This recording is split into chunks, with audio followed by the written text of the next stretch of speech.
I think that there are really three main parts. Preparation, which in my mind, preparation is where millions, if not tens of millions of dollars can be created. And that's not only on the business exit side, but also on the personal financial planning side.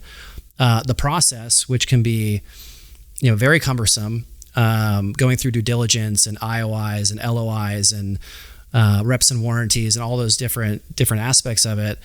But then also transitioning to life after the sale, which looks different for a lot of people. Maybe it's, tapping into philanthropic goals or taking board seats or, even having a clear vision on, what your plan is with your family after, I think is a good idea. And it's often overlooked. Yeah.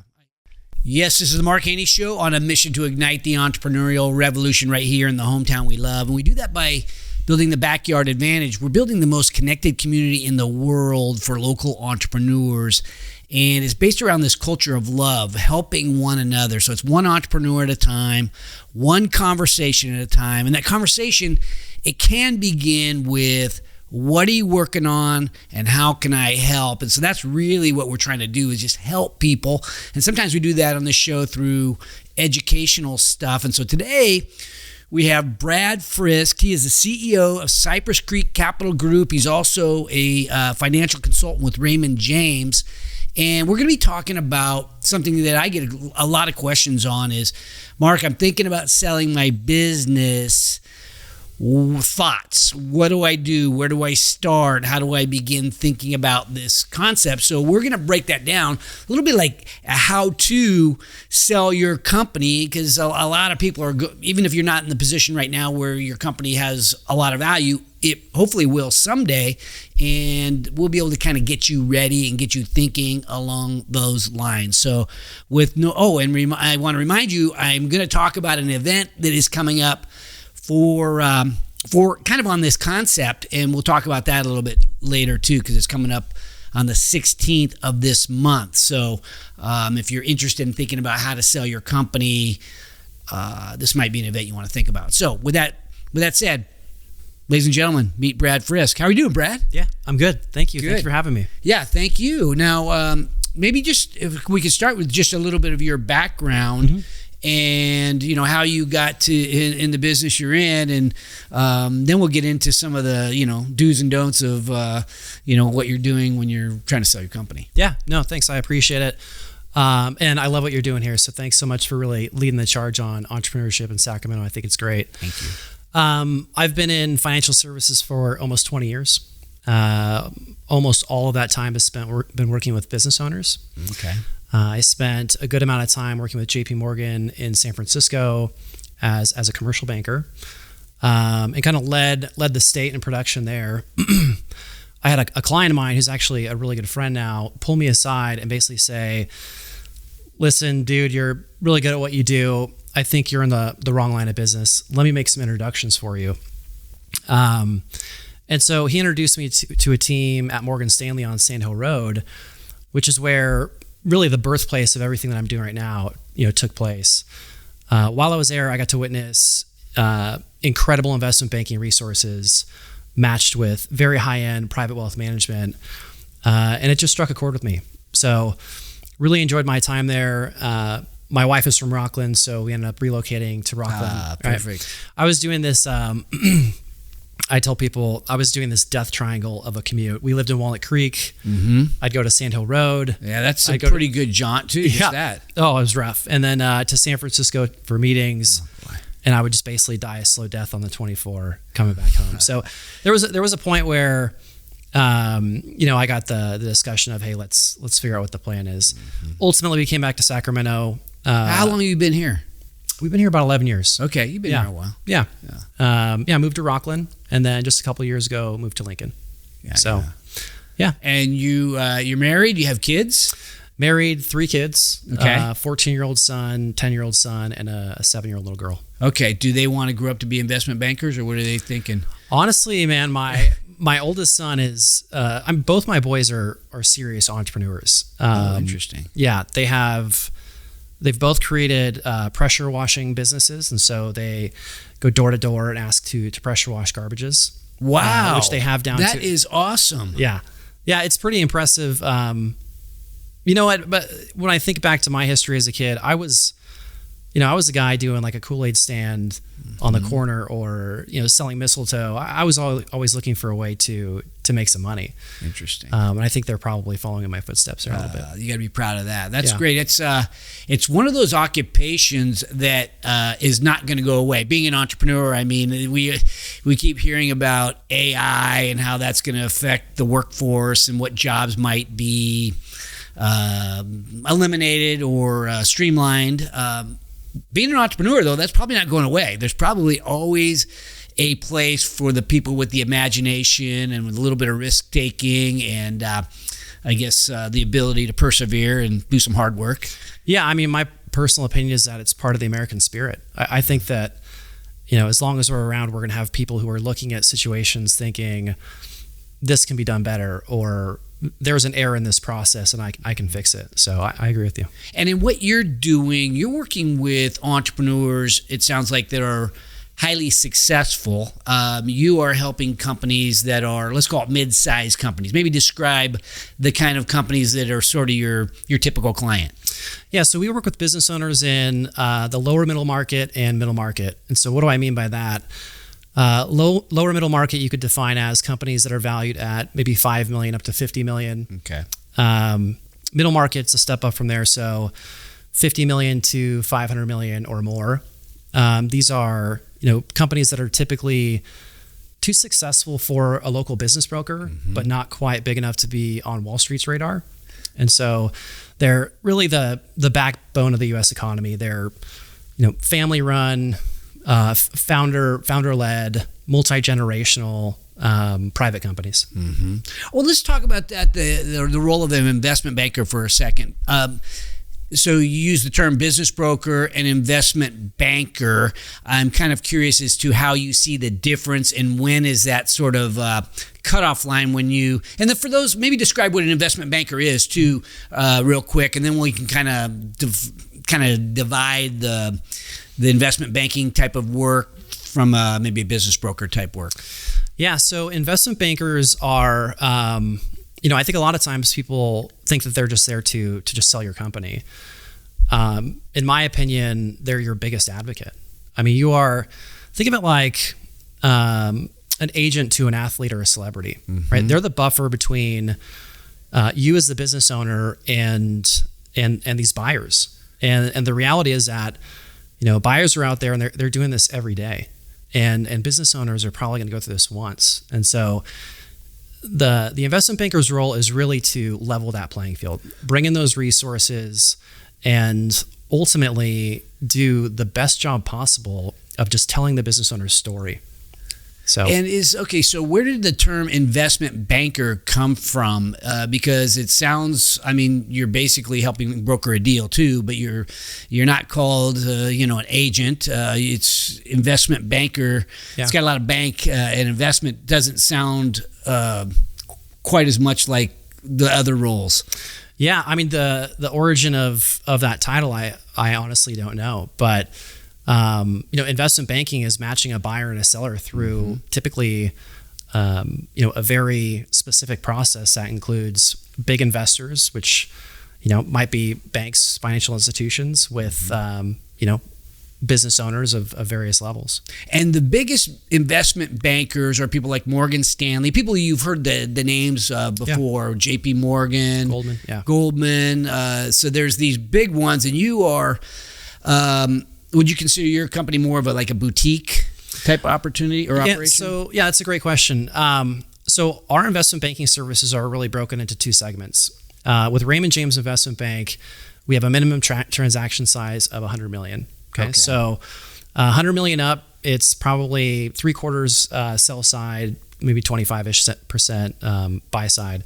But we are helping business owners kind of get through that process to go to market.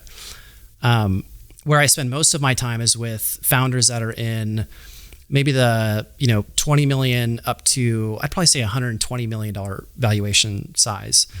And for those relationships, we have a network of boutique firms throughout the U.S. that we have an agreement with. And so what typically happens is after learning more about the business and the business owner and their goals, we will match them with a boutique firm, kind of set up a little bit of a date or an interview process, which allows them to kind of get acquainted and see if it's a good fit. But the bankers that we bring in will typically be very active and knowledgeable in the space, the industry of the business owner that we're speaking with. And so I've even seen occasions where other teams throughout the U.S. have used a boutique firm instead of Raymond James Investment Bank because there was a better fit there. So you use the term business broker at the beginning. Typically, when you think of a business broker, I think of of somebody who's going to sell a company that might be doing a couple million in sales or something like that. At what point do they sort of graduate to maybe choosing an investment banker, and how do you make the decision to make that leap and choose one over the other? Yeah, that's a good question.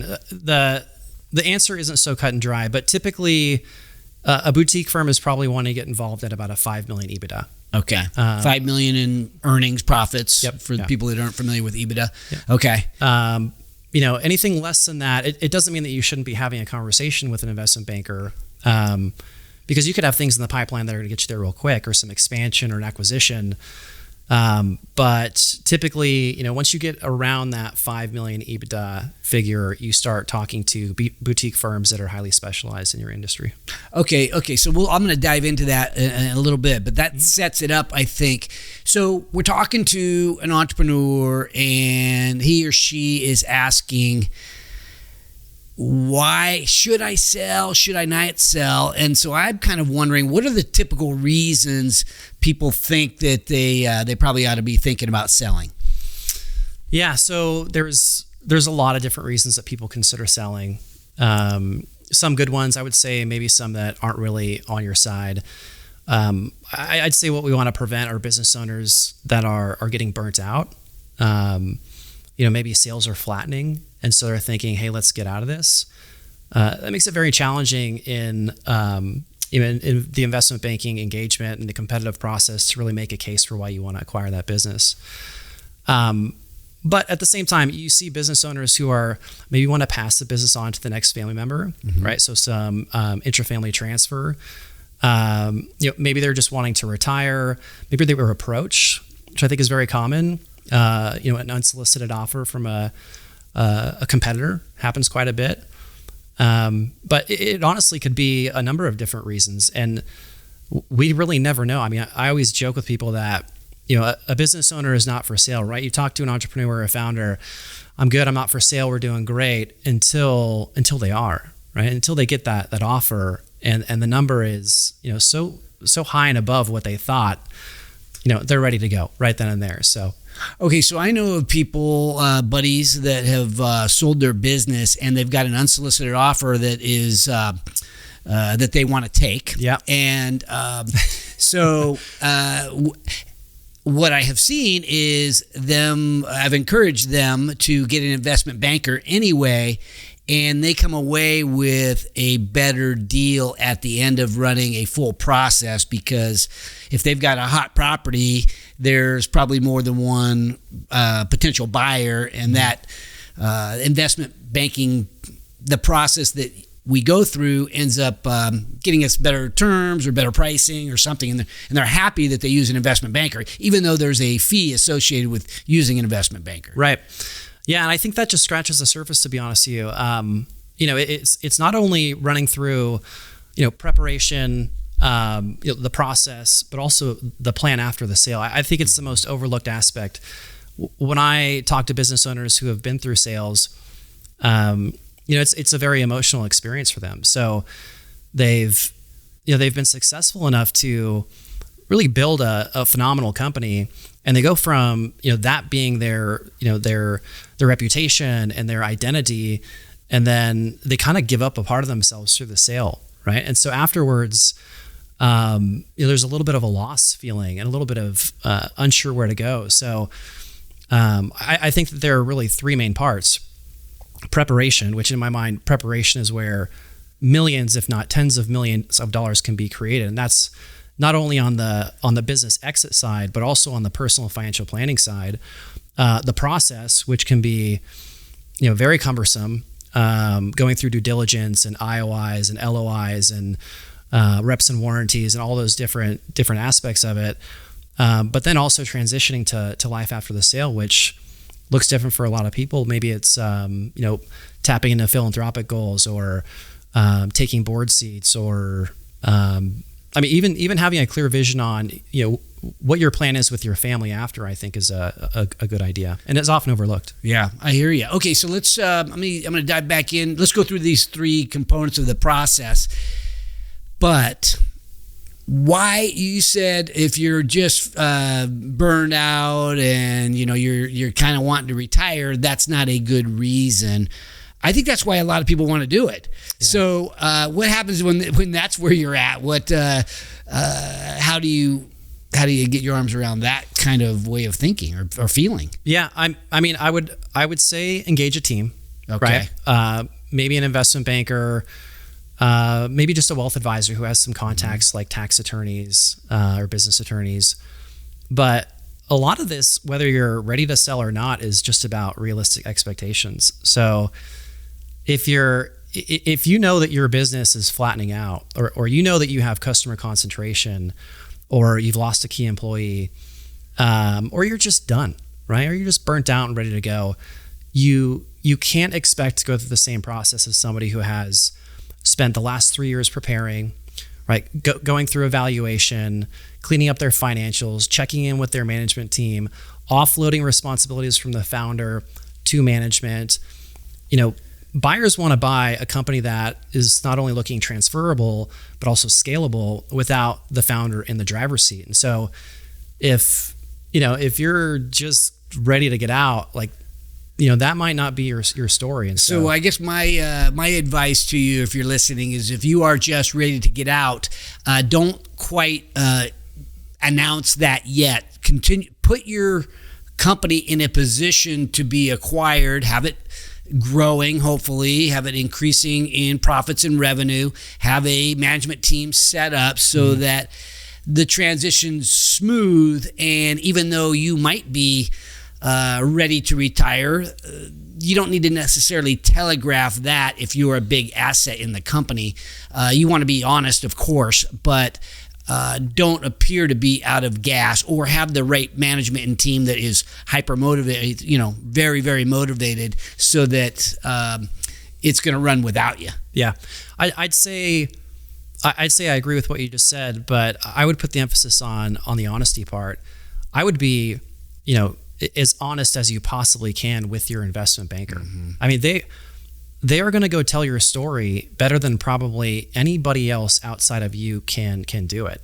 That's not the only reason. That's one of the major reasons you're paying them, is to, represent you. And so a great banker can, hear that from you, understand where you are, have some empathy, and kind of start to educate you on the market, right? Well, hey, given your business and what's going on right now, you're maybe looking at this multiple range. Maybe these are the type of buyers, or maybe it looks like, hey, listen, this is actually, this is something that we can correct.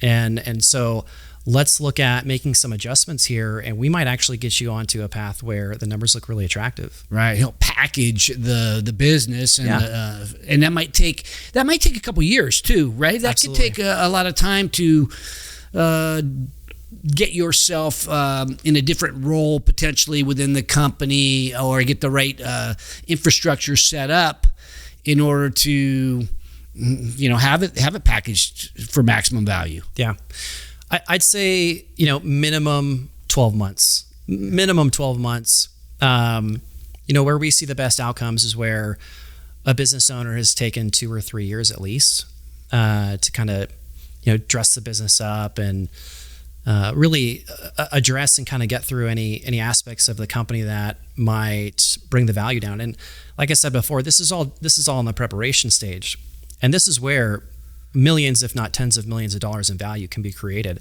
in just making some tweaks. I mean, if you have 60% of your revenues coming from one customer, that's a serious concentration issue. And so you either need to readjust your expectations, or start figuring out what you can do about that and talking to your banker for some solutions. Okay, so let's talk about the preparation. Maybe top 3 things. Obviously, concentration of customers is going to be a big deal, but what are the things that we've got to do? Audited financials. How many years? What should that look like in terms of the prep on the financial side? Yeah, that's a great question for accountants and attorneys. So one thing that's important to know about my company is we're really like, I'd call it like an air traffic controller, right? So our business owners are the passengers and they're trying to get their destination in a smooth way. And you have all these planes there. One might be your accountant, one might be your CPA, one might be your tax attorney, estate planning attorney, M&A advisor, investment banker. And so my role is really to coordinate that team and make sure that things are going smoothly, but more importantly, that planes are landing in the correct order, right? So I would imagine that audited financials, you're probably looking at least the last 3 years of financials for review. But you're also, you're going to get into a quality of earnings process, which is, it more or less like a financial colonoscopy, right? It's very uncomfortable. It can last a long time. Do you recommend getting a quality of earnings prior to going on the market? I think it's nice to do that just so you have a sense of what's going on with the business. Yeah. So I can go through just stories that I've heard or been around in a quality of earnings. So you say your company is making $10 million in EBITDA, and then it runs through, let's call it the buyer's quality of earnings people, and they beat that number up a little bit. Maybe they call out some concentration of customers, maybe some other things around your contracts and the repeatability of some of these contracts that you have that's leading to your sales and EBITDA. And they knock it down from 10 to 9, and that that knocks down the sale price quite a bit. And so if you go in ahead of time and get a quality of earnings done that matches the audited financials, and you can back it up with your own accountants, you're going in with something that's a little bit more packaged. Of course, they can still beat it up, but at least you're kind of being preemptive on the packaging. No, absolutely. It gives you clarity as the business owner on what the other side is going to look at within your company. If you have lumpy cash flows, or maybe you need to address, owners' expenses that are being run through the company, or even owners' compensation. Those things can all be hashed out early through a QofE process in preparation for going to market. Yeah, and a QofE for let's call it a $50 million company in sales, that's going to cost what, 30 to 50 grand? 30 grand?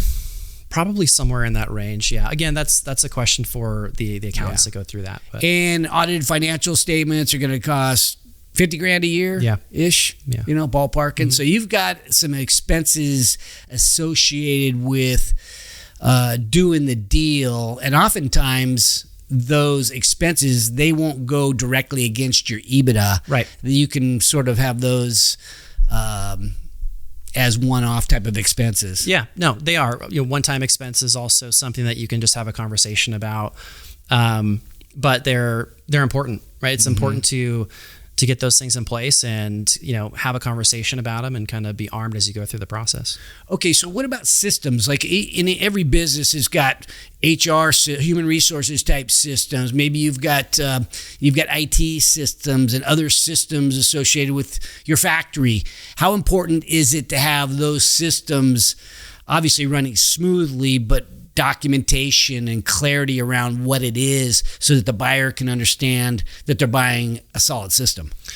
It's critical, right? Think about purchasing a home, right? You don't just go make a cash offer on a home without doing your research, without understanding, who was formerly in the home, what the neighborhood looks like, what does the foundation look like, when was it built, and so on and so forth. Selling a business is very similar, right? You want to have your deliverable story of your business clear cut so that the buyer, whether it's a financial buyer like private equity or a family office, or a strategic buyer, which are industry players like maybe a competitor or a distributor or a supplier, you want them to be able to see the financials and have their team look through the financials and really see a clear story on what's going on with your business. And I don't think that it's ever going to be perfect, but if there's clarity around this is a sore spot within the business, it's easier to get past that. It's easier than if it was found after the fact and it looks like you're trying to kind of skirt it under the rug, I would say.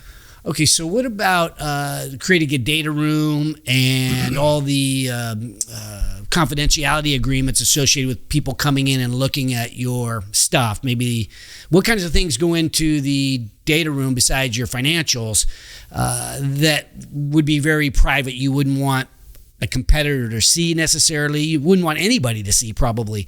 How do you sort of navigate that process? Yeah, well, that's part of the due diligence process, right? Where you're basically getting all of your intellectual property, all of your confidential information, and you're sharing it with somebody who's potentially wanting to buy your company. A lot of times you're going to set up a SIM, right? So a confidential information memorandum. And then you might do an anonymous one-pager, right? And just kind of getting some interest. So it's a step-by-step process to get through that. Really identify buyers that are serious and are looking for a company that looks like yours. And then, in a very sensitive way, moving that conversation forward and kind of progressing it. But interesting. Yeah, interesting to think about as far as, so we'll keep walking this through this process. Sorry to interrupt you, but the SIM, just to identify these terms for people. I remember in companies I've sold, and they typically call it the SIM, or I've had some people call it the book, right? And it's really could be like 40 or 50 pages about all the great things about your company.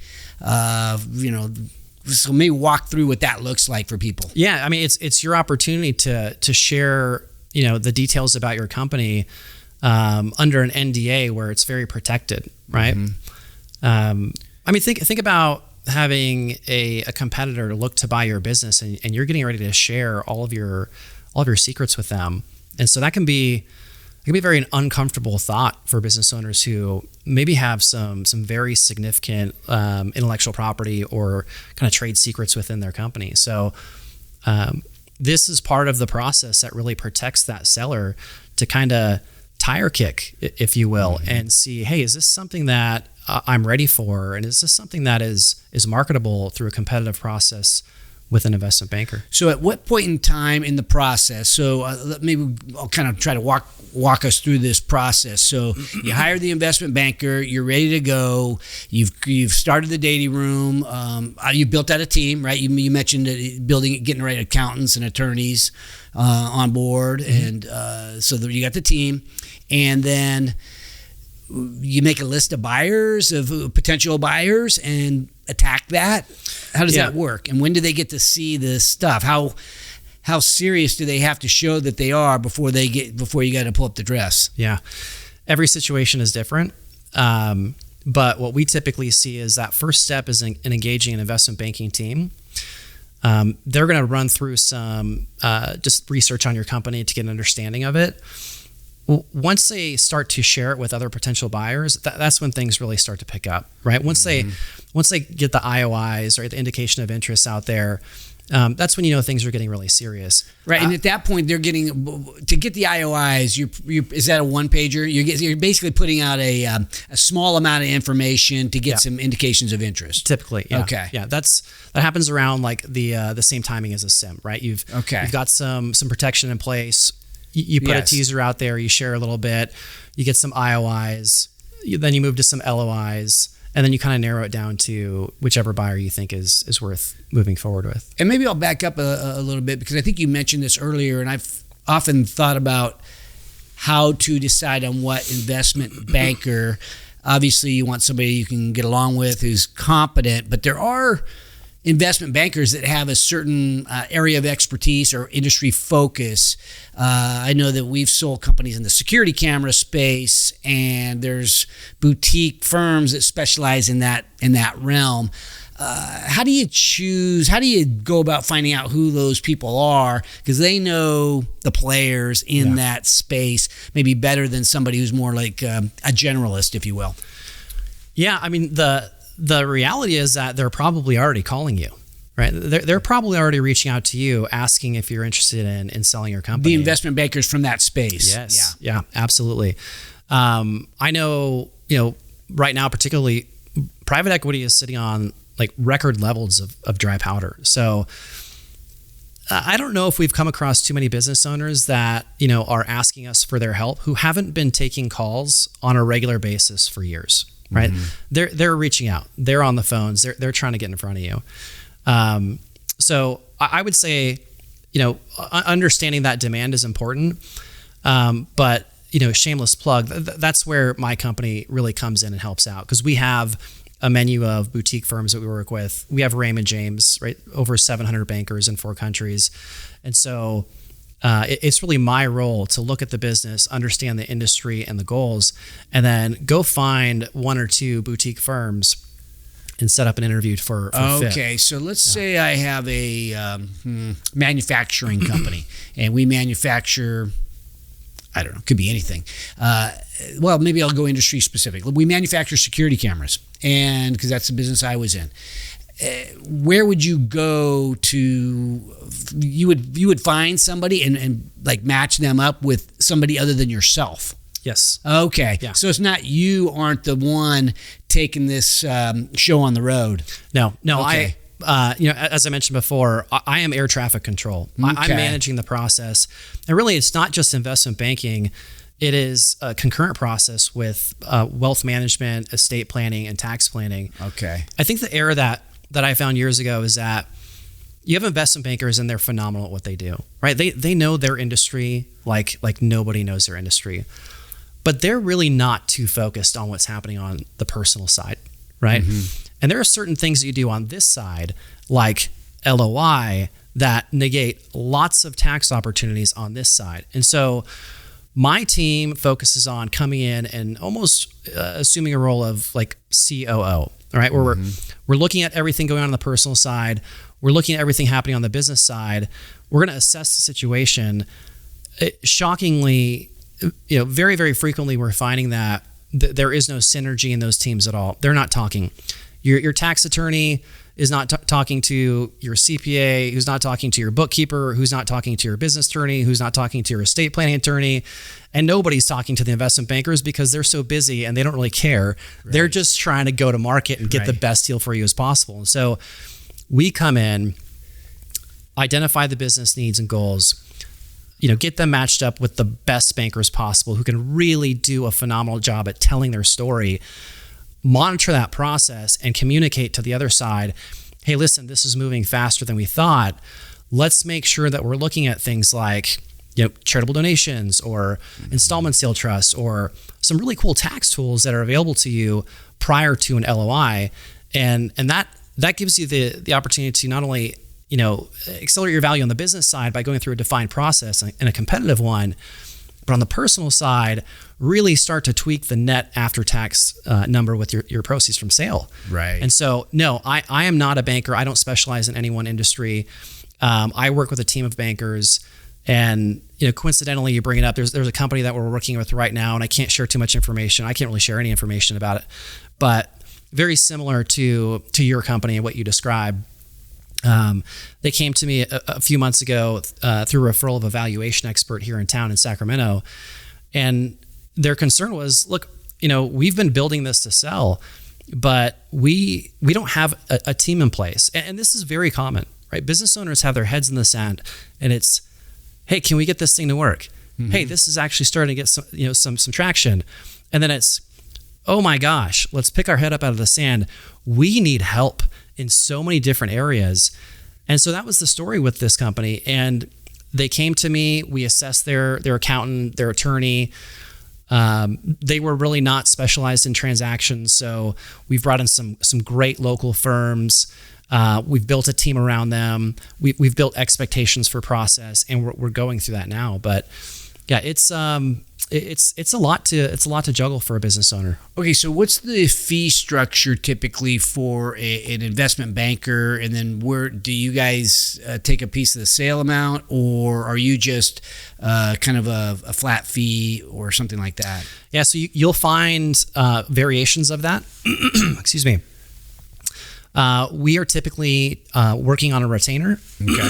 Pardon me. Working on a retainer and taking some sort of a success fee. Okay. And so that's going to vary between Raymond James Investment Bank and that team or the boutique firm. And oftentimes it's influenced by amount of work that might need to go into it. If you're looking at rolling some equity and doing a second bite at the apple, maybe that might factor into it as well. An earnout might factor into it. So all those things weigh in on that fee in that process. Okay, so maybe just give us some ballpark for the investment banker. Typically, it's what percentage based upon what kind of success? What are you going to see? What's the range? Yeah, boutique firms, you might see something around 3%, give or take. When you get into the traditional investment banking, probably closer to 1 to 2. So a little bit lower. And then if they hit some super high number that's maybe more than expected, then maybe there's a kicker of some kind like that. Absolutely. So you might see like a boutique firm that's somewhere around 3, bump it up to 5 or 6 if they go over a certain level.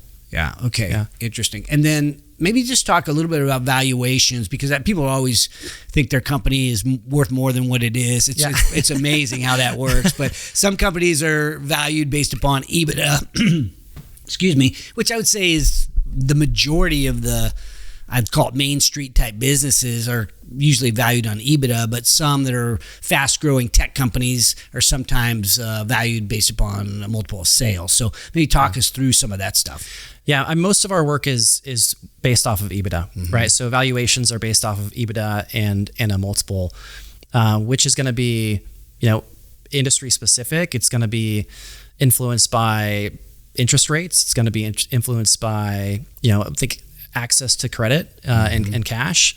So there's a lot of things that can kind of manipulate that number. But you're saying the market right now is.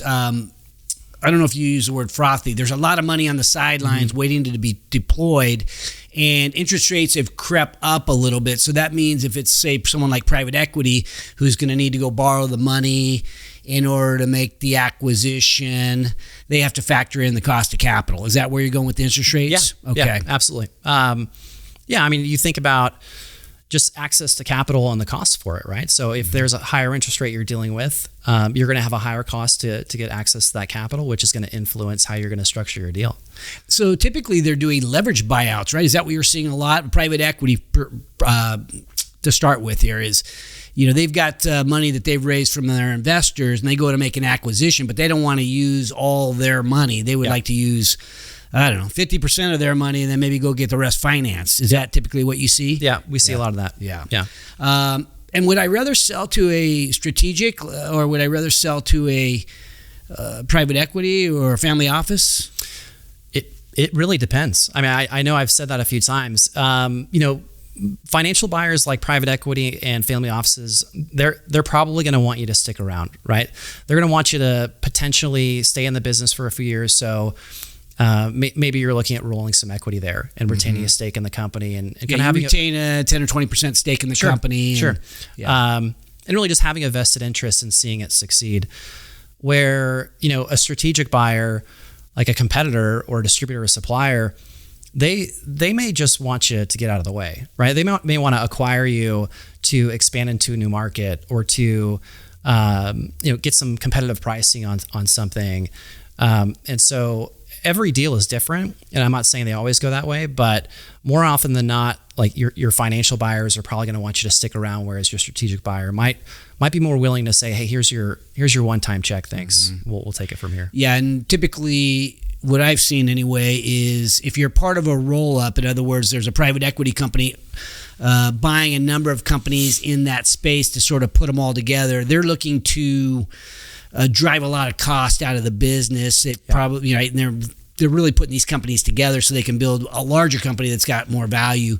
And I'd say they're more price sensitive too. They want to drive, they've just got certain metrics that they're going to pay, whereas strategic might see like real value on how they could create a lot of synergies for themselves by adopting your product line potentially. Yeah, there might be more qualitative value in a strategic purchase where I mean, private equity might just be buying you to bolt you onto something, creating an opportunity for arbitrage and selling it, right? I mean, buy a $50 million company, buy 10, $50 million companies, and now you've got a $500 million company, which is automatically going to get you a bigger multiple. Absolutely. Right. Yeah. So we see it a lot of different ways, but yeah. Okay. So EBITDA, certain types of companies, their EBITDA, let's see how to put this. They're going to sell at a lower EBITDA rate. One company's going to be 12 times EBITDA. Another one might be like 5 times EBITDA. Yeah, I love this. So this topic is great. What I say to people is just because your buddy got an 8 multiple doesn't mean that you will, right? Mm-hmm. You could be 2 companies even in the same industry, competitors, but one has gone through, a process of preparation. They have a management team in place. They can walk away from the business and it's going to run as if they were never there. They've gotten all of their HR stuff in place. There's a wonderful culture. There's community involvement, and so all of those factors really weigh into, again, the story that this investment banker can build on for you. Whereas the other guy, he might just be doing similar numbers, but he might not be prepared. He might have lumpy cash flow. He might have concentration. He might have, a ton of personal expenses running through the business. And so even as you get through that, that spaghetti mess of information and prepare, it's a lot of work. It's a lot of work for those companies to kind of go through to get a clear vision of where they're at.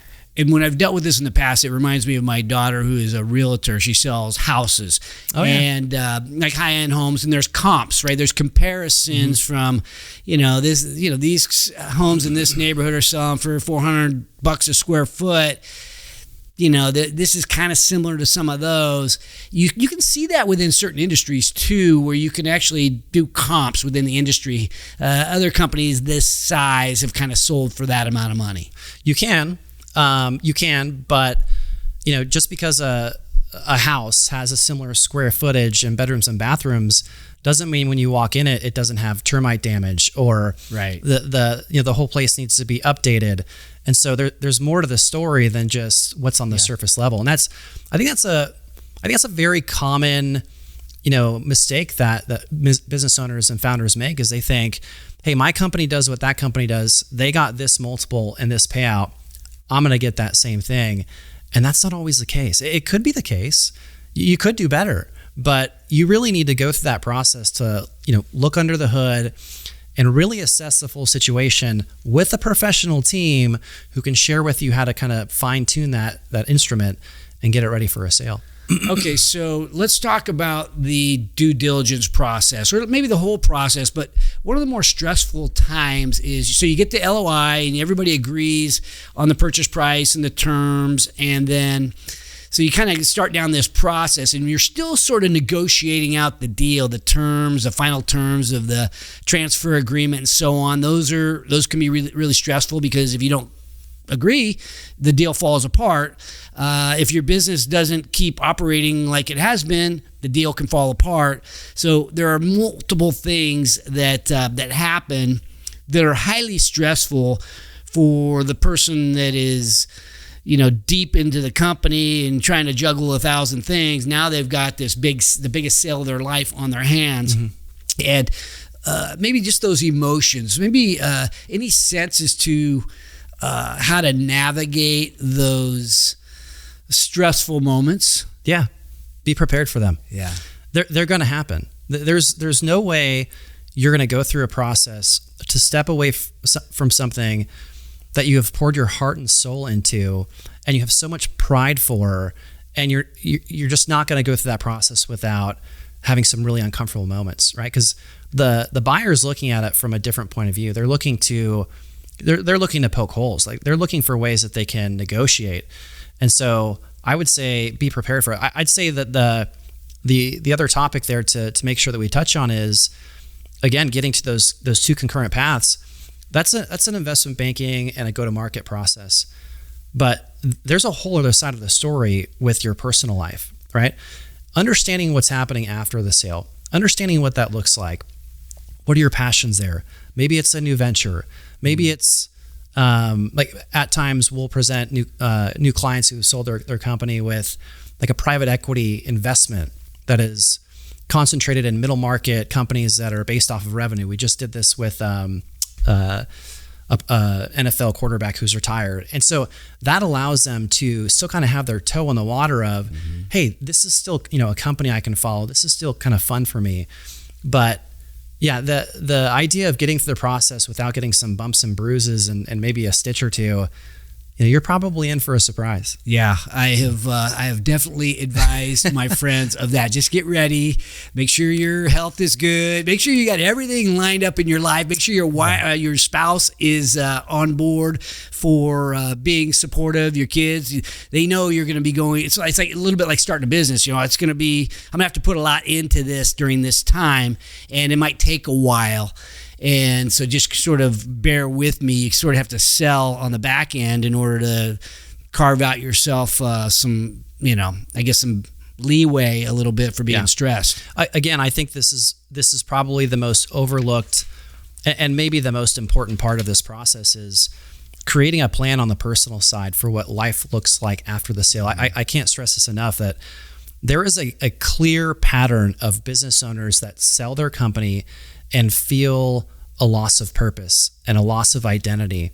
And so and that can create depression on people. I've seen it right and left. They just got the biggest payday of their life and they're depressed a year later. Absolutely. Yeah, absolutely it can. So I think understanding, what your goals are after the sale and working with a team that can maybe reverse engineer that, right? So, hey, based on what you're telling me, this is what your lifestyle is going to look like. And so really this is the number that you actually need out of the sale to be able to accomplish all that. And this is just through a planning process that we do with the certified financial planner. And so you reverse engineer it to, okay, well, you're probably going to pay this much in taxes and you're probably going to go spend this right away on these toys or this home or pay off a mortgage. And so this is the number that you actually need to gross out of the sale in order to reach the number that defines your future and what you're telling me is important to you. It is so valuable to go through that process. The problem is that, one, business owners are so focused on growing their business, they rarely get to that side even while they're growing their business. Their business is their retirement.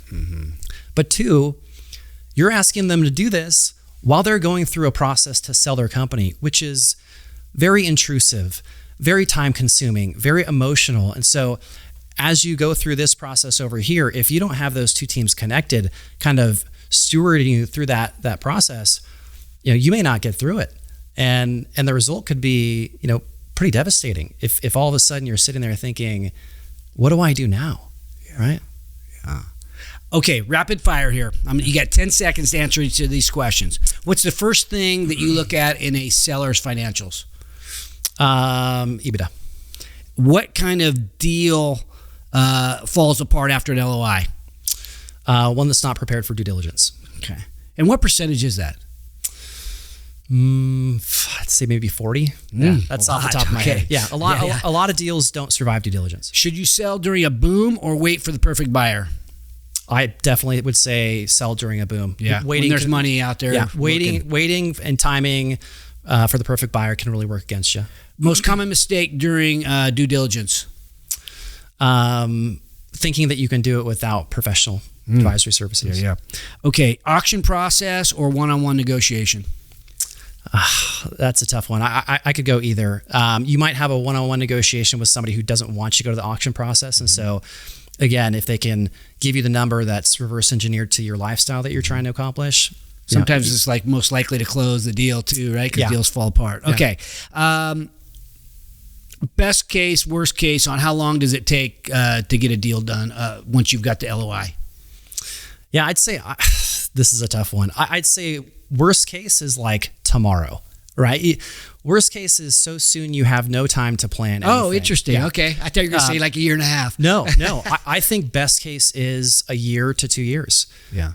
If you were to talk to a tax attorney, they would say 2 years to 3 years, right? Yeah. But once you get the LOI, how long does it typically take to close? 90 days, 120 days? Yeah, it's all over the place, but I'd say within like 3 to 6 months. Yeah. Okay. Let's see. Weirdest thing you've ever seen kill a deal? Gosh, that's a tough one. I once saw a deal not move forward because the owners thought very poorly of private equity. They signed like 70-something NDAs, met with all of them, and literally they just didn't like any of them. They just had so much pride in what they were doing and were so confident that they just said, hey, this, forget these guys. Like, we don't need to do this. Okay, what's the most undervalued industry today? Undervalued? I don't know. I don't know how I would answer that one. Yeah. That is a tough one. Yeah. I mean, AI is like running around with its hair on fire. I mean, it's everywhere, and it's bleeding into everything. So, but that would be a tough one to answer. Okay, so I was going to say, do sellers get fatigued during the selling process, and why?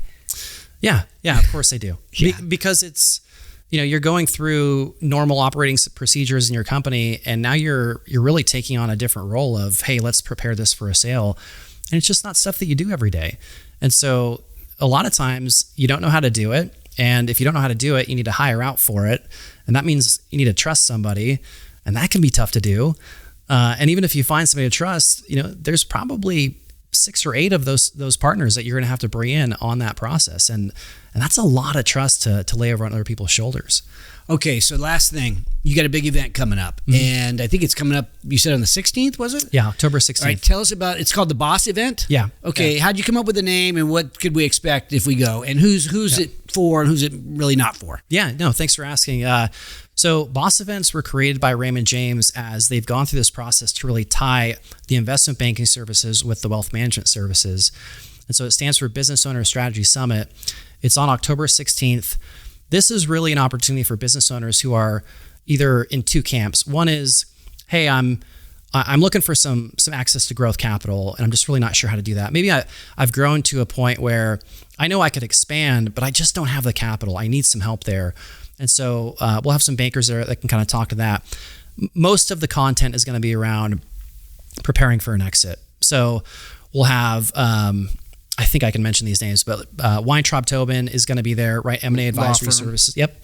Cohen Resnick. So we have some guys flying in from Cohen Resnick, so accounting firm. John Gorolka with Gorolka Law is going to be there to really address the personal, like tax planning and estate planning. We have Meridian Capital out of Seattle, which is a boutique investment banking firm that we work very closely with. Raymond James Investment Bank will be there.